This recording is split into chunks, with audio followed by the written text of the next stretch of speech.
सच्चिदानन्दरूपाय विश्वोत्पत्त्यादिहेतवे तापत्रैव विनाशाय श्रीकृष्णाय वयं नमः। हरे कृष्ण, राधे राधे। आप सभी को पुनः एक बार फिर से जया एकादशी की हार्दिक शुभकामनाएं। माघ मास के शुक्ल पक्ष की जया एकादशी इस बार पड़ रही है 20 तारीख को, 20 फरवरी 2024 को दिन मंगलवार के शुभ पावन तिथि के संयोग में इस मनोहारी एकादशी का शुभागमन हो रहा है। जया एकादशी के दिन माता लक्ष्मी के साथ विराजमान चतुर्भुज शेषशायी भगवान विष्णु की आराधना करने का विधान है। जया एकादशी हर प्रकार से आपको भूत प्रेत एवं ऐसे अतृप्त योनियों से मुक्ति प्रदान कराती है। जया एकादशी के व्रत के पुण्य प्रभाव से आप अपनी आने वाली अन्य जन्मों को भी पवित्र कर लेते हैं और इससे आपके सारे पाप नष्ट हो जाते हैं। यह एकादशी भगवान श्री विष्णु की बहुत ही प्रिय तिथि है। मैं आपको एक और बात बता दूं कि यह एकादशी जो भी व्यक्ति करता है उसका पुण्य केवल उसे ही प्राप्त होता है, उसके कुल को प्राप्त होता है, उसके आने वाली पीढ़ियों को प्राप्त होता है। ये व्रत अन्य किसी उद्देश्य की पूर्ति के साथ साथ स्वयं के लिए रखने का विशेष महत्व एवं विधान है। एकादशी का दिन भगवान के लिए अर्पण करना, जो भी व्यक्ति अपने जीवन में इस कार्य को करता है या हरिवासर के दिन भगवान के लिए व्रत और अपने जीवन में पुण्य अर्जित करना चाहता है, तो इस दिन कुछ विशेष नियम हैं जिनका उसे पालन करना चाहिए, जैसा कि हरि नाम संकीर्तन या ध्यान या जप करना चाहिए, भगवान का मन में स्मरण करना चाहिए और सदा उनके जो रूप हैं जैसे कृष्ण हो गए, राम हो गए, विष्णु हो गए, अन्य शालिग्राम हो गए, इनका दर्शन करना चाहिए। तो अब चलते हैं भगवान की परम पावन कथा को श्रवण करने। जया एकादशी महात्मा।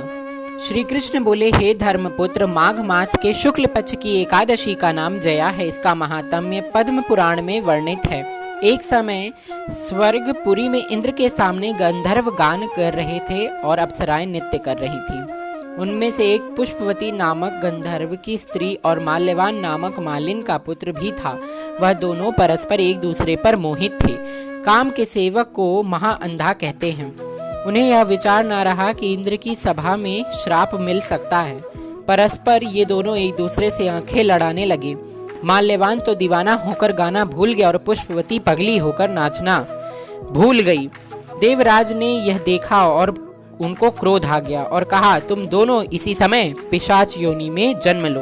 भरी सभा में अपमान करने वाले को ऐसा ही दंड मिलना चाहिए। ऐसा इंद्र ने श्राप दे दिया। अपवित्र जल और अपवित्र भोजन ही तुम्हारे योग्य हैं। ऐसा कहकर उनको इंद्रदेव ने स्वर्ग से नीचे गिरा दिया। स्वर्गारोहण मार्ग द्वारा बद्रीनाथ में वो दोनों आ गए। यदि पापियों के देश को जाते तो खाना पीना मनमाना मिलता, परंतु पाप से शीघ्र उद्धार चाहते थे। इस कारण उन्होंने पहले तो तपोभूमि पर निवास किया। कष्ट पाकर जीवन से उदास हो गए। एक दिन भूख पर बैठ गए। रात्रि को बद्रीनाथ के गुण गाकर व्यतीत किया। प्रातः काल हुआ तो उन्हें पिशाच की योनि से मुक्ति मिल गई। स्वर्ग से विमान आए और उन्हें ऊपर चढ़ाकर ले गए। क्योंकि कल एकादशी का दिन था, अपने जो व्रत किया उसके प्रभाव से रात्रि भर जागरण कर प्रभु का गुणगान अनुवाद करने के प्रभाव से आपको यह स्वर्ग की प्राप्ति हुई। इस दिन भगवान को ग्वार पाठे का भोग लगाना बहुत शुभ है तथा इस व्रत को करने से जैसे माल्यवान और उसकी पत्नी को पिशाच की योनि से मुक्ति मिली, वैसे ही जो भी व्यक्ति भगवान के लिए या अपने पाप कर्मों को जलाकर भस्म करने के लिए इस व्रत को करता है, उसे भी आने वाली कुयोनियों से मुक्ति प्राप्त हो जाती है और वह व्यक्ति भगवान के पुण्य और भगवान के किए गए व्रत के प्रभाव से सीधा स्वर्ग को प्राप्त करता है।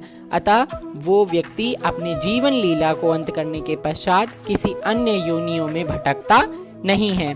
इसीलिए इस जया एकादशी का व्रत विधान अत्यंत पुण्यकारी है और भगवान के महात्म को सुनना भी बहुत पुण्यकारी है। तो इसे आप सभी ज़्यादा से ज़्यादा सब तक शेयर करें। भगवान के गुणगान को ज़्यादा से ज़्यादा सबके साथ सुनने और सुनाने का विशेष महत्व है। इसी के साथ मैं अपना वीडियो यहीं एंड करता हूँ। राधे राधे, हरे कृष्णा।